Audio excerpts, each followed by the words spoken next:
Suppose we want to show that this compound statement is a tautology, but we don't want to create the entire truth table. Well, what we could do is imagine as if we do have the truth table. We can imagine as if this statement is already ready to be evaluated because we're on the last column of the truth table, right? So the truth table is supposed to look kind of like this, right? Where we have these columns, we have a column for P and we have a column for Q. And we have these sub-statements, right? For example, we have a column for P or Q and so on, right? So the question is, can we determine the, whether or not we have a column of truth values here without necessarily creating all the other columns, right? All these other columns.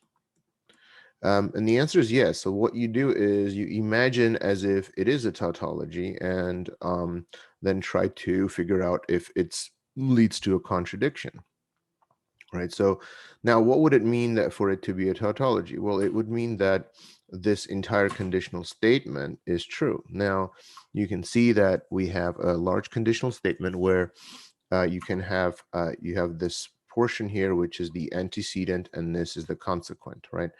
And so in order for that conditional statement to be true, that means it's going to be impossible for the antecedent to be true and the consequent to be false, right? So so that means that it's impossible in order for this to be true here, right? So it means that it's going to be impossible for the antecedent to be true and the consequent to be false. Well, why don't we do that? Why don't we, in fact, try to set up a situation where that happens and see if that would lead to a contradiction? So that's going to be our approach, because you see, it's going to be impossible for us to consider, well, not impossible, but we would have to deal with several possible cases in which the conditional statement is true, right? So the conditional statement is true out of the 4 rows of its truth table. Only in one row it's false, right? And the row where the antecedent is true and the consequent is false.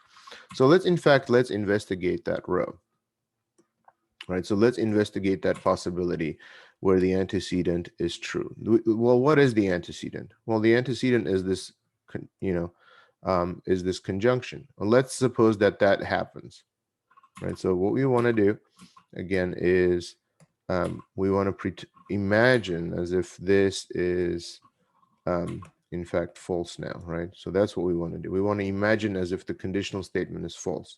Now, how could that happen? Well, it could happen when the entire antecedent is true and the consequent is false. So let's write that. So when I put a T underneath the conjunction symbol, it means that this entire conjunction is true and the consequent here is false. So let's go on. Now, what would it mean for this conjunction to be true? It would mean that both conjuncts are true, right? So one conjunct is a disjunction itself. So I'm going to have to put a T underneath. And the other one is a negation of P. So I'm going to put a T underneath the negation to emphasize the fact that it's the not P which is true. Now, if the not P is true, it means, of course, P would have to be false, right? And furthermore, in order for P or Q to be true, right, one of these would have to be true. Now, we already know that Q must be false, so I'm going to put an F underneath that. Now, since Q must be false, here you can see, have a problem, because P would have to be true, right?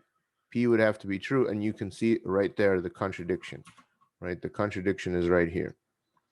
So we have P has to be false and P has to be true at the same time. So this indicates that setting this up in such a way so that the conditional statement here is false led to a contradiction.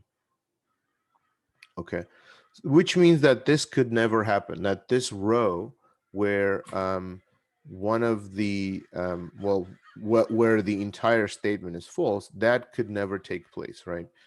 Because that would mean that P would have to be false and true at the same time. All right, so this illustrates that, in fact, the statement is a tautology.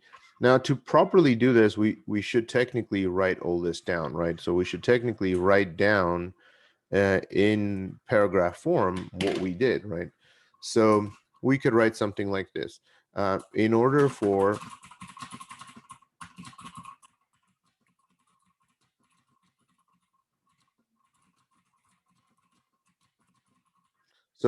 this compound statement to be false, this requires that Q is false and the antecedent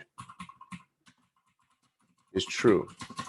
This means that the disjunction, okay, P or Q must be true, and the negation not P must be true also.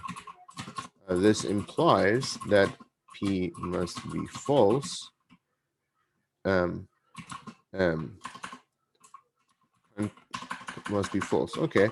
But since the disjunction must be true, this implies that P must be true also.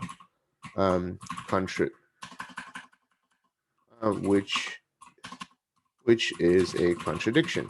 That's it. So that would be the most proper way to show, without necessarily creating the entire truth table, that this compound statement is in fact a tautology, right? Because assuming that it is that it could be false leads to a contradiction.